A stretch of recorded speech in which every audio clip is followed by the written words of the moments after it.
Il y a beaucoup de polémiques, mais le cerveau réussit quand même à faire quelque chose de consensuel. C'est l'organe cible. Je comprends bien, le pancréas aussi, c'est un nouveau.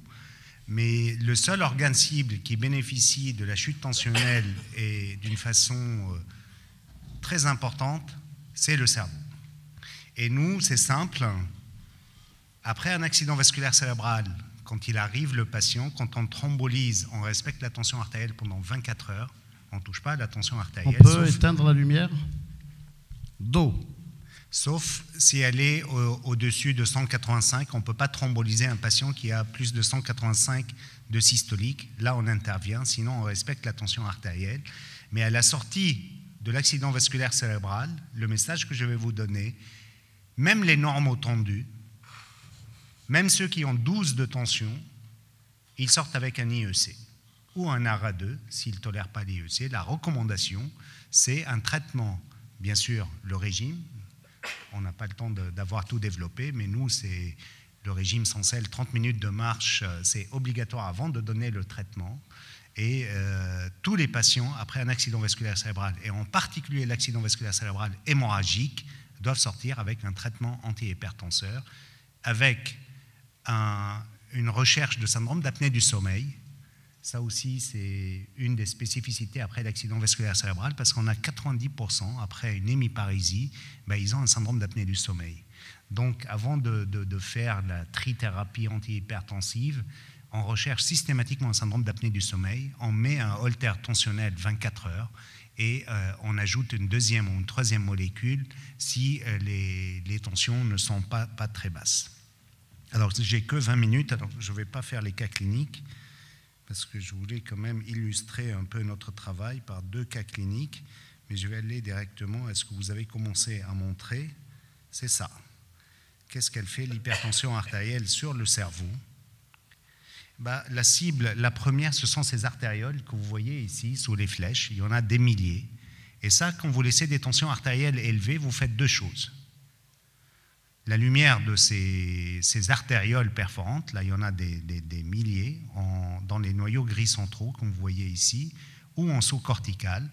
Quand ils sont soumis, ces vaisseaux, à des tensions artérielles élevées, ils se musclent et ils finissent par se boucher. Et ça donne les lacunes cérébrales. Ça donne aussi les anomalies de la substance blanche qu'on vous a montré tout à l'heure, et je vais vous donner, on disait que c'est infraclinique, et en fait, ce n'est pas du tout infraclinique. Ça détruit ce que le cerveau secrète de plus précieux, c'est-à-dire la pensée, le jugement, la mémoire. Donc, quand on suit ces patients-là qui ont des anomalies de la substance blanche, quand vous leur dites bonjour, comment ça va, quel jour on est, qui est le président de la République, c'est une question facile en Algérie, mais en France, ça change tous les 5 ans. Ils peuvent avoir des problèmes sérieux, et vous avez l'impression qu'il n'y a aucun problème cognitif. Mais en fait, quand vous commencez à faire des tests un peu neuropsychologiques et cognitifs, ces anomalies de la substance blanche, c'est une catastrophe sur le plan cognitif, sur le plan jugement, sur le plan exécutif et sur le plan mnésique. Donc, les artérioles se bouchent, c'est la lacune cérébrale. Pire que ça, c'est des découvertes du début XXe siècle, fin XIXe. C'est M. Charcot et M. Bouchard ont décrit les micro-anévrismes, sur ces artérioles. On ne les voit pas sur les artériographies, ce n'est pas des anévrismes qui sont à la base du crâne qui donnent des hémorragies méningées, mais des micro-anévrismes sur ces artérioles perforantes, et quand elles sont soumises à des tensions élevées, ça donne de l'hémorragie cérébrale. C'est ce que vous avez au scanner, c'est-à-dire des hémorragies cérébrales, et vous comprenez aisément que les hématomes cérébraux, c'est le même endroit où il y a les artérioles. Artériole se bouche, c'est la lacune thalamique ici, et une artériole qui saigne, c'est l'AVC hémorragique, ici, avec inondation ventriculaire, qui est une artériopathie jusqu'à donner un microanévrisme. Alors ça, grâce à l'IRM maintenant, avec des techniques qu'on appelle susceptibilité magnétique, on détecte des micro-hémorragies, qu'on appelle des micro-bleeds, que le scanner ne voit pas du tout. Je vais vous montrer plusieurs cas comme ça, de ces micro-bleeds, qui pour nous maintenant, quand il y en a plein, on sait que premièrement la tension artérielle n'est pas bien équilibrée, c'est un peu l'albuminurie que vous aimez apparemment, monsieur le néphrologue. Nous on a ces micro-bleeds qu'on ne voyait pas du tout sur le scanner, et on sait que là on n'est pas suffisamment interventionnel sur la tension artérielle de ce patient-là, et même s'il nous montre qu'il a 13. Nous, 13 de tension, c'est trop après un AVC hémorragique, surtout quand il est diabétique. Ça, je parle à mon ami belge, c'est-à-dire les diabétiques qui ont des tensions artérielles à 12,5, 13, pour nous, c'est une catastrophe parce que celui-là, on va le voir dans les 6 mois avec un AVC hémorragique s'il a des microbleeds comme ça sur l'IRM. Scanner normal. Donc ces microbleeds sont visibles maintenant avec des techniques qu'on appelle susceptibilité magnétique. Là, je peux vous montrer plusieurs micro-saignements. Et ça, si vous leur mettez une tension artérielle élevée, si vous leur faites un choc comme ça psychologique, ils augmentent la tension artérielle. Si vous les privez d'oxygène pendant la nuit, c'est le syndrome d'apnée du sommeil, qu'on sous-estime, ben là, ils reviennent avec un hématome, un macro-bleed, c'est-à-dire un hématome visible sur le scanner cérébral. Les anomalies de la substance blanche, là c'est un phasécas, on parle de phasécas, c'est des anomalies de la substance blanche, c'est une classification 1, 2, 3, soit de la substance blanche périventriculaire, soit la substance blanche sous-corticale, et là vous voyez des anomalies très importantes de la substance blanche. Alors sur ces 4 diapositives, là je vous montre qu'est-ce qu'elle fait l'hypertension artérielle sur le cerveau, anomalie de la substance blanche, des infarctus lacunaires, et là vous en avez dans les noyaux gris centraux et dans le tronc cérébral, les microbleeds et les macrobleeds, c'est-à-dire l'hémorragie intracérébrale.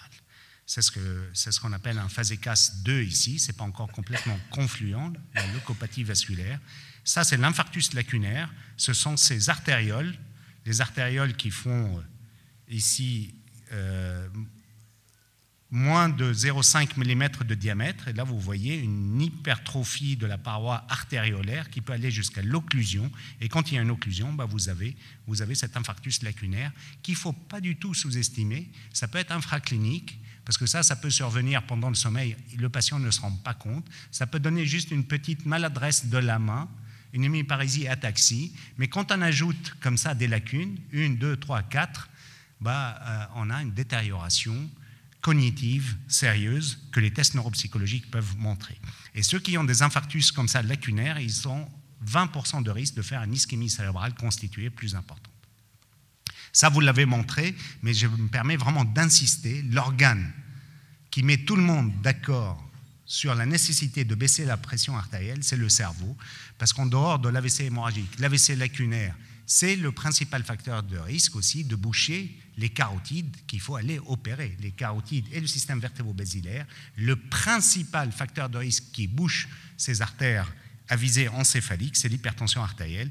Donc, l'organe qui bénéficie le plus, et de loin, beaucoup plus que l'infarctus du myocarde, plus que l'insuffisance cardiaque, plus que toutes les mortalités cardiovasculaires, c'est le stroke, c'est l'accident vasculaire cérébral et surtout l'AVC hémorragique.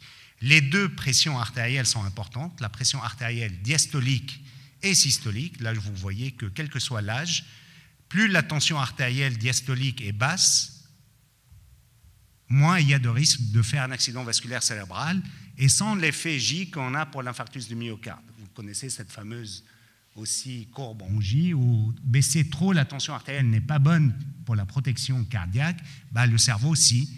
Plus la tension artérielle est basse, moins on a de risque de faire un accident vasculaire cérébral, et sans limite basse.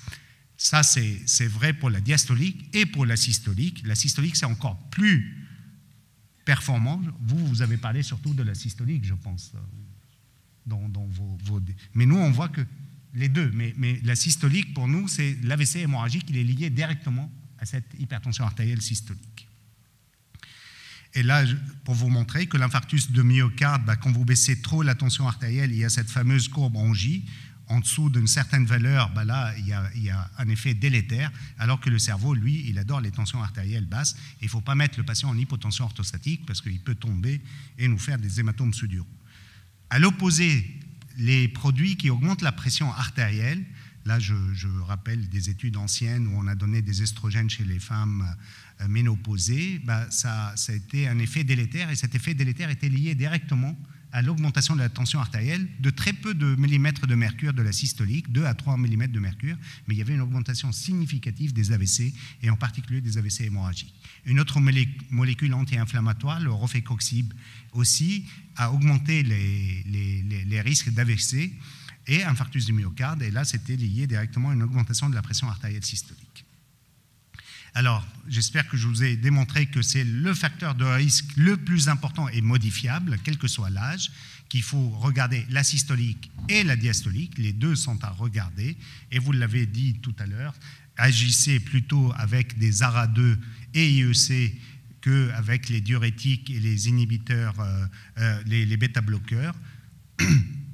Là, je vais passer sur l'étude Progress, l'étude Life, qui ont montré l'effet positif de l'IEC avec les diurétiques sur ça. Et vous rappelez que tous les patients, après un AIT, un accident vasculaire cérébral, doivent avoir un régime spécial, un traitement antihypertenseur, surtout s'ils ont fait un AVC hémorragique, encore plus que l'ischémique, traiter les autres facteurs de risque et se méfier surtout s'ils sont diabétiques et ils associent l'atteinte d'autres organes cibles, et ne pas oublier le syndrome d'apnée du sommeil. Pour nous, il n'y a pas de limite basse. Même les normotendus sortent avec un traitement antihypertenseur, et vous avez insisté sur l'association IEC diurétique, les antagonistes, les ARTAN et les inhibiteurs calciques. Juste un mot sur le retentissement sur les fonctions cognitives de cette association anomalie de la substance blanche, microbleed et lacune. Malheureusement, ça trouble le jugement, ça trouble les fonctions exécutives et ça ralentit même toutes les fonctions cérébrales, les fonctions supérieures. Et on sait que la démence vasculaire, c'est ce que j'essayais de dire ici, c'est une conséquence de cette anomalie de la substance blanche, de la multiplication de ces microbleeds. Là, je vais vous montrer un cas pratique, 49 ans, qui arrive aux urgences avec des céphalées, des vomissements et des troubles visuels. Comment compléter l'examen clinique de ce patient-là? Là, c'est facile, il vous manque la tension artérielle. Là, c'était une urgence thérapeutique, il avait 21,12. Est-ce que vous faites d'autres choses cliniquement et radiologiquement? Cliniquement déjà, troubles visuels, vomissements. On commence le traitement antihypertenseur, oui. Mais la clinique, qu'est-ce que vous recherchez d'autre? Vous n'êtes pas neurologue, mais il y a quelques petits gestes à faire. Si vous pouvez faire un front d'œil, c'est très bien. Il ne faut pas oublier de prendre la température. Quelqu'un qui a mal à la tête et qui vomit n'est pas passé à côté d'une méningoencéphalite. Donc il est apyrétique, il est tachycarde. Est-ce qu'il y a d'autres choses à faire? Il faut poser quelques questions d'orientation temporospatiale parce que ce patient, il était encéphalopathe, il était confus, il était désorienté dans le temps et dans l'espace. C'est pour signaler que vraiment l'organe cible, on va arriver à la créatinine très vite, parce que c'est le topo d'après, parce qu'il avait la créate élevée, et si on fait des analyses biologiques, il avait pas mal de choses. Il avait des schizocytes, il avait une insuffisance rénale, mais dès la clinique, vous voyez qu'il avait une désorientation temporospatiale, il ne voyait pas. Il avait les troubles visuels, en fait, il avait une cécité corticale. Donc il dit, je vois, c'est quelqu'un qui ne se plaint pas de sa cécité, mais en fait, il s'orientait que par la voix, il était aveugle cliniquement, mais il était anosognosique aussi de son trouble visuel. Vous avez compris où ça se passait sans problème? Dans la tête. Et c'est pour ça, il faut sortir aussi son marteau réflexe, taper les réflexes. Il avait un syndrome tétrapyramidal. Je sais que vous n'êtes pas des neurologues, mais moi, je suis resté très clinicien. Avec un marteau réflexe, vous voyez qu'il est pyramidal, ce patient-là. Si vous grattez les cutanées plantaires, il était en extension bilatérale. Donc, la tête, comme vous dites, le cerveau était très malade. Il est encéphalopathe, ce patient-là. Il est en situation de pronostic vital engagé. Et si vous faites un fond d'œil, vous avez un œdème papillaire. Il a un stade 4 de rétinopathie hypertensive. Vous avez compris que le scanner, même s'il est normal, si vous faites une IRM, et ça c'est l'IRM de ce patient-là, vous avez ça. Ça c'est une technique flair à droite et diffusion à gauche. Vous avez des lésions ischémiques du centre semi-ovale. Ça, je vous rappelle, le scanner ne les voit pas. C'est tellement petit, ça ne se voit pas. Et là, vous avez compris que la cécité corticale qu'il a, c'est une atteinte surtout postérieure, occipitale, bilatérale. Et les deux lobes occipitaux de ce monsieur-là était off, il fonctionnait mal, d'où la cécité corticale. Donc, quel est le diagnostic là? Ça vous dit quelque chose, cette histoire-là? Et vous voyez que 48 heures après le traitement, il a un cerveau normal. Donc tout ça, c'était réversible. Ça, c'est ce qu'on appelle le PRESS syndrome. C'est une encéphalopathie postérieure réversible qui est lié à l'hypertension artérielle directement, céphalée, vomissement, confusion, troubles visuels. Ça peut aller à une épilepsie, voire un état de mal épileptique. Et derrière ça, c'est l'hypertension artérielle dite maligne, c'est ce qu'il avait ici, avec un front d'œil d'œdème papillaire. On peut le voir en période d'éclampsie ou pré-éclampsie. Des médicaments peuvent donner le PRES syndrome par ce moyen-là, c'est-à-dire perte de l'autorégulation de perfusion cérébrale, une hyperperfusion cérébrale, un œdème vasogénique qui s'installe et qui donne ce PRES syndrome, qui est une urgence thérapeutique. Là, en urgence, inhibiteur calcique plus diurétique, et en quelques heures, ça peut être normalisé et sauvé, alors que si vous le laissez comme ça, vous courez un risque d'AVC hémorragique, d'épilepsie, d'état de mal épileptique. Je terminerai par les microbleeds. C'est quoi la physiopathologie? Ce sont ces artérioles-là que je vous ai montrées dans les noyaux gris centraux en sous-cortical, soumises à des tensions artérielles très élevées. Ça donne les microsaignements. Là, vous avez deux types de microsaignements, les périphériques sous-corticaux. Vous voyez ces petits points noirs là? Ce sont les microbleeds, des dépôts d'hémosidérine. Il y en a dans les noyaux gris centraux. Et ça, si vous faites des facteurs externes, une hypertension artérielle, du tabac, et une HTA mal contrôlée, ça va jusqu'à macrosaignement. Ça, c'est un cas de trouble cognitif chez un homme de 60 ans, une hypertension artérielle plus ou moins contrôlée. Le scanner montre une ou deux lacunes. Vous voyez, il y a une lacune thalamique ici, une autre thalamique là, une leucopathie comme ça. Et si vous faites une IRM avec la T2 étoile, regardez le nombre de microbleeds qu'il a. Tous les noyaux gris centraux sont criblés par ces microsaignements. C'est ce que nos maîtres appelaient l'état criblé et qui est lié à cette artériopathie hypertensive. Merci de votre attention.